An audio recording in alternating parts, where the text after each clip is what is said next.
Hello, and thanks for joining me today to discuss the living critters who call soil their home. My name is Christy, and I'm an extension agent here in Pueblo County. Today, we're going to talk about soil microbes.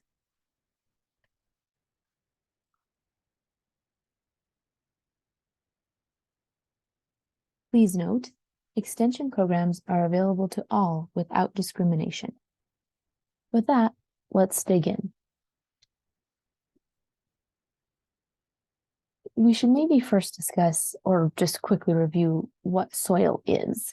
And basically, soil is the natural medium for the growth of land plants or any, crops and agricultural products and whatnot. Feeds the world, feeds the animals that we eat, those kinds of things. So soil is the basis, it's the matrix of life. And there's a whole bunch of different types of soils. They can be used for other purposes too. My favorite is agricultural purposes, but soil is used for road base, building things. It's used in some countries for building homes, and a variety of other purposes.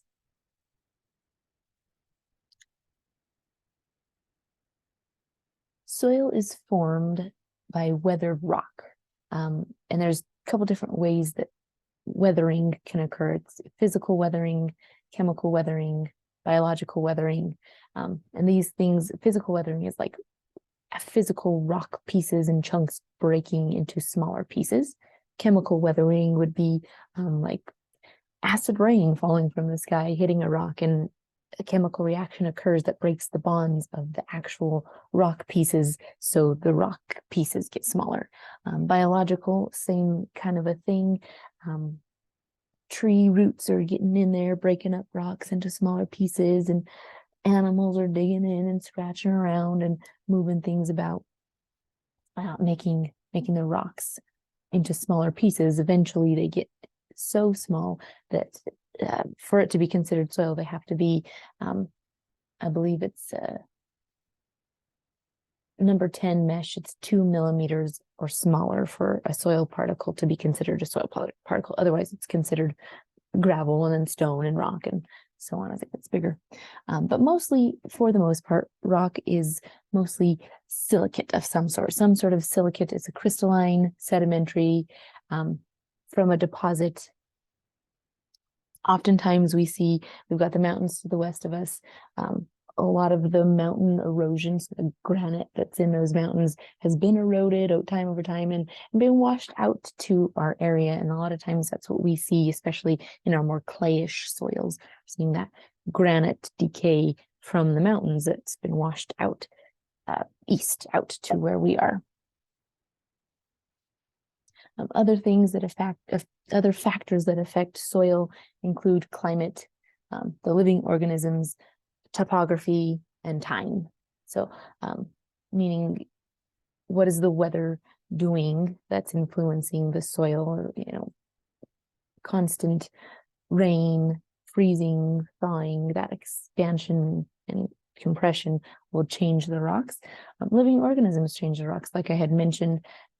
Critters that are burrowing down, all of the microbes that we're going to discuss soon will be doing some physical or some sort of chemical or biological work on the rocks to decompose them. Topography really makes a difference too. Weathering at the top of a hill might occur at a faster pace than weathering at the bottom of the hill because it's maybe more exposed to sun or more exposed to wind or whatnot.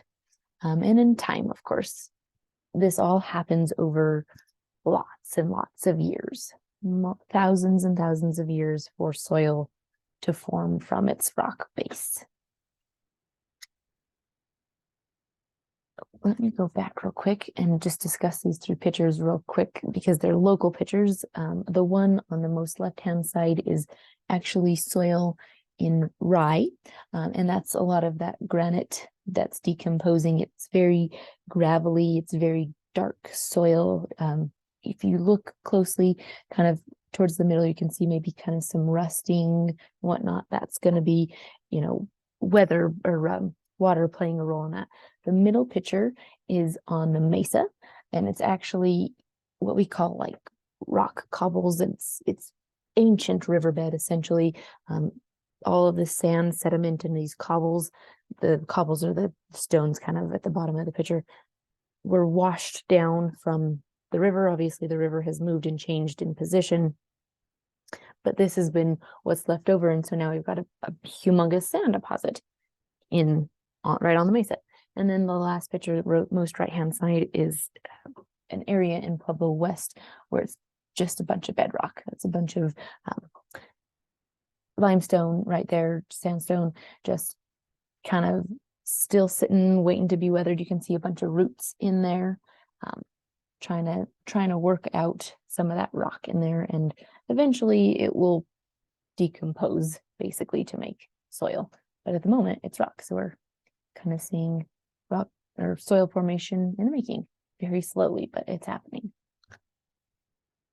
All right, on to the more mineral-y side of things. So, the basis of soil is its mineral components. That's probably the largest part. Usually 50% of a soil matrix is its mineral components. That's the sand, silt, and clay. The picture to the right, if you look closely enough, you can see the kind of the smeared side walls. That's going to show a lot of clay, because clay particles are the tiniest particles. Sand is often quartz, and it's most resistant to weathering, and it's usually the largest particle. Silt is similar to sand, but it's a tinier particle, not quite as tiny as clay, but much tinier, much tinier than sand. When you get these particular soils wet, sand is very gritty between the fingers. If you were to rub your fingers together, loam, or I should say silt soils, are very smooth to the touch when you rub them between your fingers, and clay soils, lots of clay in the soil, is very sticky when you rub it between the fingers.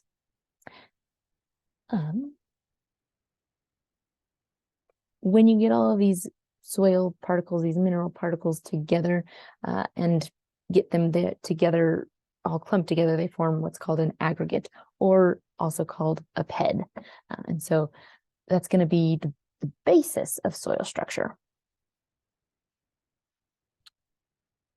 Other components of soil, and probably the more important from an agricultural perspective, are the organic compounds, the organic materials. So this is going to be the living and dead organisms, all of the plant and animal residue in the various stages of decay, all of the humus, which is formed by the degradation and synthesis process from roots. And so all of this organic matter, it's decaying, it's live organisms, it's dead organisms, it's dead organisms that have been dead for a really long time. So it's all of these things. And the soil organic matter is basically the reserve for nutrients. It's the reserve for those living plants to find nutrients, grab more nutrients. It's also the reserve for carbon. It's where all of that carbon is stored.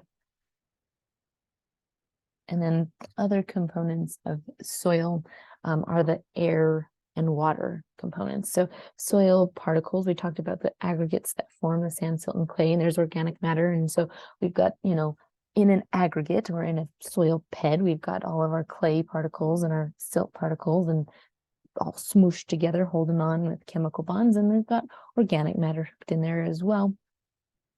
That makes our aggregate. In a proper soil complex, we would see spaces where there are aggregates and spaces where there is airspace, or pore space is what we call it. And that space is where air and water can infiltrate. The more aggregation you have, the better air and water infiltration you have, which is typically better for agricultural commodities, crops, and whatnot.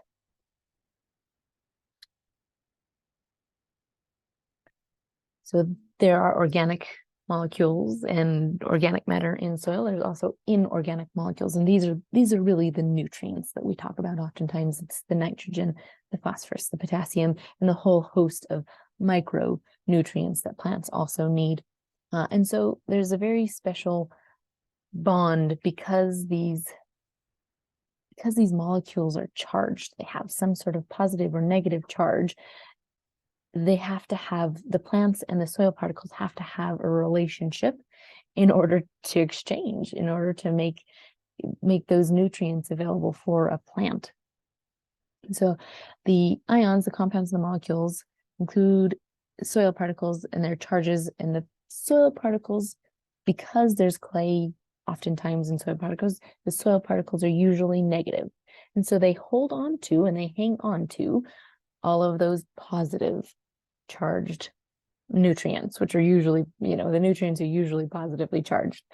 And so this is something we call a cation exchange. And so a plant essentially has to produce a whole bunch of hydrogen ions to exchange for nutrients off of those soil particles in order for those soil particles to release their positive nutrients or positive cations. They have to gain some positive hydrogen cations in order to make that exchange.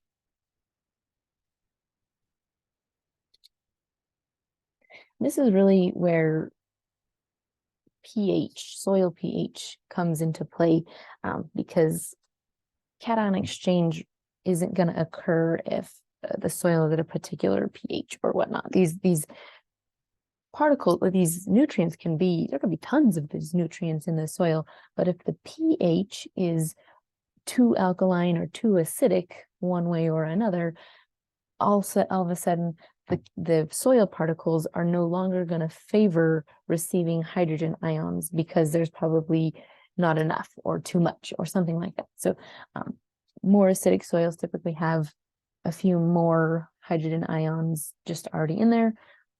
More alkaline soils just typically have less hydrogen ions. And so we've got to find a good balance. Typically neutral soils where there's the balance of hydrogen ions will allow that cation exchange, will allow plants to take up the nutrients. And so plants aren't the most efficient at cation exchange, and so they need some help. And this is where soil microbes and other soil living organisms come into play and help the plants out. Before we dive into that, let's just talk a little bit about water transfer in soil. It's the same, somewhat of a similar situation. When we're seeing water coming through, water will irrigate, it'll infiltrate into the soil, whatever it happens, goes down into the soil profile, finds the pore space, the micro and the macro pore spaces as well. And so when we think about dry soil, water molecules are so tightly bound to soil particles that the plant can't exchange for them. So the plant literally can't pull those soil molecules, or those water molecules off the soil particles, because that exchange isn't happening anymore. The soil particle is just going to hold on to that water molecule. And so we know that plants need water for photosynthesis. And so there's a particular thing called a field capacity, which is the amount of water soil can hold. And then there's the wilting point, which is when there's little water left in the soil, and the attraction between the soil and the water is greater than the plant's ability to absorb it. So the trigger pressure drops and the plant droops. So this is why we want good infiltration, good water infiltration, and good aggregation of our soil particles, so that we can allow for those plants to continue to pick up and take up water. All right, let's talk about the soil. And it's alive. It's moving and grooving. It's constantly changing. Many organisms consider soil their home, basically. Anything from a large varmint all the way down to the tiniest little microbe bacteria that you can't see with your bare eye. And soil has been likened to a factory. Sometimes it's where a lot of the work is happening. Down there underground, all of these invisible things are happening. Nutrients are getting recycled. Plant matter is getting decomposed. Worms are eating bacteria, and all of these things are happening down below the soil. We can't see it, but it's kind of the factory that's keeping the above ground things happening. So the things that are hanging out in the soil are a whole bunch of stuff. It's the fungus, it's the bacteria, the protozoa, worms, arthropods, and vertebrates. And the guys below ground are certainly affected by the above ground things that are happening above ground. Soil moisture is a big key player, especially for soil microbes. If there isn't moisture in the soil, if there isn't enough water, first of all, the plants aren't going to grow, but second of all, the microbes aren't going to be able to do their processes. They can't move on their own. They need water, basically, to move them around and help them proliferate. And so without water, not going to happen. Microbes need roots. Microbes need plants. They absolutely cannot live without the plants providing some sort of exchange with them. We'll talk about that in just a bit more. What other things? It's temperature, soil temperature. If the temperature of the soil gets too hot, bare ground can, on a hot summer day, I think it got up to like 108 in Pueblo this past summer. On a hot summer day, ambient air temperature is 108. Bare soil is probably going to be 120, 130 degrees. At that point, no soil microbe can withstand that temperature. So we kind of have to think about how hot is it getting? What can the microbes handle? Are they going to be able to handle all that? Other things like terrain, erosion, tillage, different pesticides can have some effects on microbes as well. So we've got to think about all these things that are affecting microbes as we promote getting more microbes in our soil, increasing that diversity. So let's first talk about soil bacteria. Absolutely the most abundant microbe in the soil. It's just gobs and gobs of soil bacteria. Most abundant thing, does a whole bunch of stuff. Some bacteria is bad. Most bacteria is good. But the bad bacteria can cause and wreak a whole bunch of havoc, especially with our crops. Bacteria, single-cell organisms, and they are prokaryotes, which just means that their DNA is not encased. It's kind of floating out in their entire body. And they are basically responsible for the decay of residue. They help with nitrogen fixation. They improve soil structure, and so they help to increase soil aggregation. They recycle nutrients. They help with water recycling. By the secretions that they give off, so they consume things, and obviously they have to secrete some waste material, and that waste material actually helps to glue the soil particles together, helps to create those micro aggregates, which eventually become the macro aggregates that help to build that soil structure, which building soil structure means increased water infiltration and increased water holding capacity. Bacteria also decompose residues, so decaying matter is picked up by that soil bacteria, and they munch on it, and they pull it apart and strip it of its various things. Bacteria actually love carbon and nitrogen a lot. So they're going to use those things. There has to be a little bit of a balance with your soil bacteria, because if you add too much nitrogen, sometimes that can ramp up the bacteria growth before the plant has access to it. So we have to think about how much nitrogen maybe we're adding to our soils. Maybe there's enough already, and the bacteria just needs to be decomposed a little bit, and then it's already plant available. So we'll have to think about that. There's 4 different types of bacteria who do nitrogen fixation, right? So they pull nitrogen from the air and make it plant available. That's the 4 kinds are Azotobacter, Azospirillum, Clostridium, and Rhizobium. These particular types of bacteria, 3 of them are kind of free-living, freelancing. They can do it on their own. They don't need a plant, but Rhizobacterium are usually ones that need some sort of symbiotic relationship with plants. Those are the little nitrogen nodules you'd see if you were to pull up an alfalfa plant or any kind of legume like that. And so then we have to think about, then there's the bad bacteria, the pathogenic bacteria. Good bacteria typically are aerobic, meaning they like oxygen. They need oxygen to do their work. Bad bacteria, pathogenic bacteria, are oftentimes anaerobic, meaning they don't want oxygen. They need no oxygen to do their work. They do their thing. And this makes sense because a lot of times if you think about when we're having some sort of bacterial infection in our plants, it's oftentimes after a rain event has occurred and the soil is really saturated and there's not a whole lot of oxygen in the soil. And there's, all of these compounding factors. And so a lot of times we can see pathogenic bacteria happening after some disturbance, right? That's kind of made the environment for the good bacteria less beneficial. So, like I said, bacteria produce, they decompose, they recycle nutrients, and really, they don't do the recycle. The things that eat the bacteria do the recycling, but they help to get that nutrients in, and of course, then the nitrogen fixers, of course, are doing their thing. And they can have a good relationship with plants. So soil bacteria, most abundant, probably very, very, very beneficial to plants, helpful to plants, but more helpful to plants, in my opinion, is soil fungus. Soil fungus is going to be the thing that's going to help your plants the most. It's going to create those relationships, those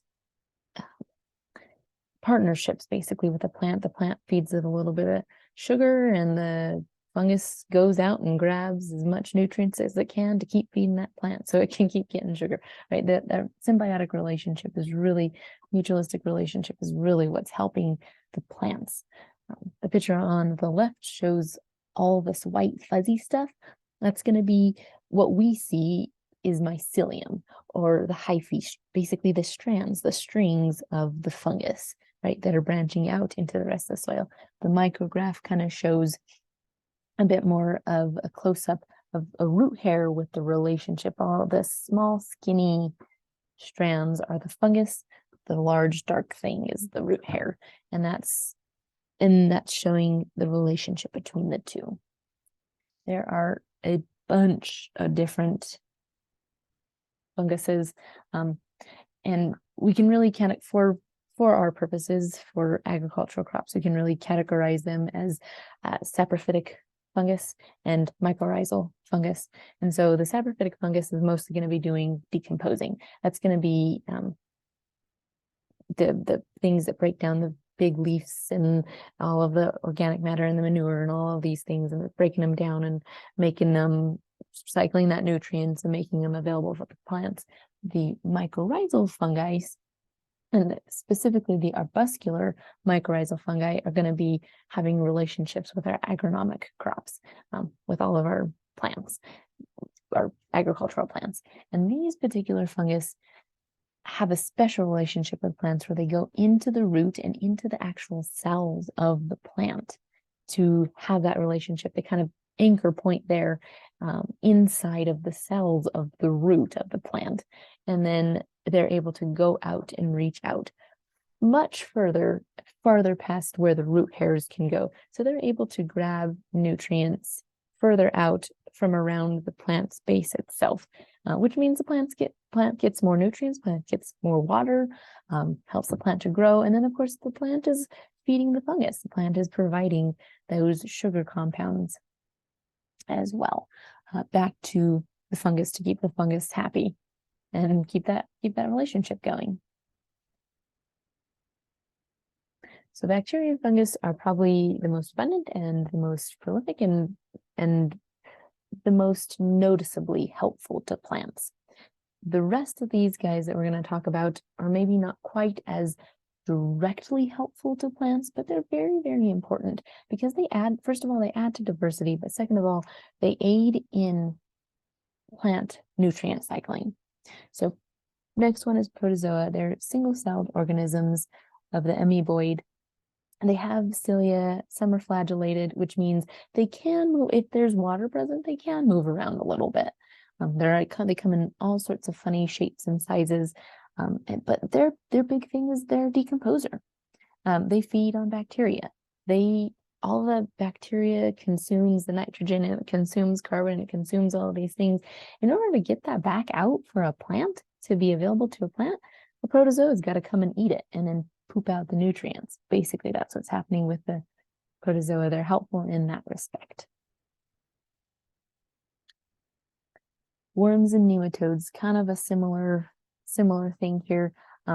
They're very abundant if you've got lots of organic matter in your soil, and they're saprophytic. Again, they are decomposers. They take dead organic matter, sometimes live organic matter, and they decompose it, right? Earthworms actually are really cool because they can bring they turn the soil, basically. They basically aerate for you. They do all the hard work for you. They bring up more than 7 tons of soil per acre to the surface annually. So they're really digging and bringing all of that soil back to the surface and really getting everything cycled.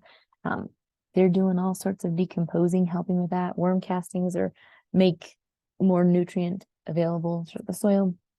Same with nematodes. Sometimes nematodes get a lot of times nematodes get a bad rap because of, root knot nematode disease and all of these things. The bad nematodes are eating the roots and causing trouble and whatnot.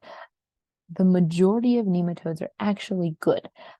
They are, again, decomposers. They're eating fungus, they're eating bacteria, they're eating protozoa, they're eating bad nematodes. Sometimes nematodes eat other bad nematodes. It's just circle of life. But the point is, most nematodes are helping in nutrient cycling and not necessarily causing any kind of trouble. I have yet to hear how the nematode population is in Pueblo County. Don't think it's bad at the moment, but might have to do some digging and see if we can't find some. Anyway, last smallish group here are the arthropods. Those are going to be the springtails, mites, ants, and again, they're doing that very important job of decomposing dead plant parts and material like that. These guys are really helpful in aerating as well because their bodies are a little bit bigger. So as they move up and down and through the soil, they're allowing for oxygen and more pore space, munching and decomposing, making nutrients available for plants, helping that fungus find more nutrients for the plant. And of course, that's the point. We want the plant to grow well, big, strong, produce good food for us. This is a bit of a contested one. Most people don't like holes in their gardens or their farmland or their cropland or their rangeland. Sometimes, though, if you have a decently sized population of vertebrates that go underground, it can be helpful. Helps to bring some oxygen down below the surface. So helps, in this case, it would help to promote that aerobic bacteria, right? And the aerobic bacteria are usually the good guys, the beneficial ones. They also tend to leave their droppings, so they tend to leave manure, which is easy access nutrients. More worms can decompose that, and bam, all of a sudden you've got nutrients for your plants ready to go. Already buried, didn't have to apply it to the surface, didn't have to till it in. It was already dug under the ground for you. So vertebrates can be pesty. Absolutely. They're not the greatest things in the world, especially when the populations get out of control, but they do have some benefits in well-controlled populations.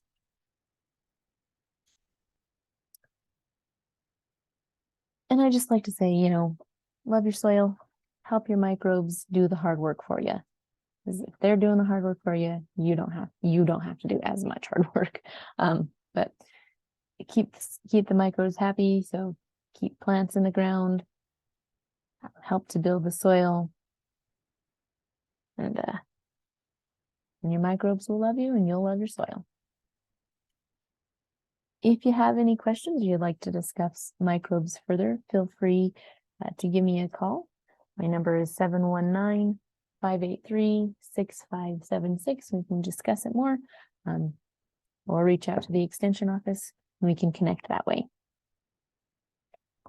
These are just some resources that I used to gather up some of the information that we discussed today.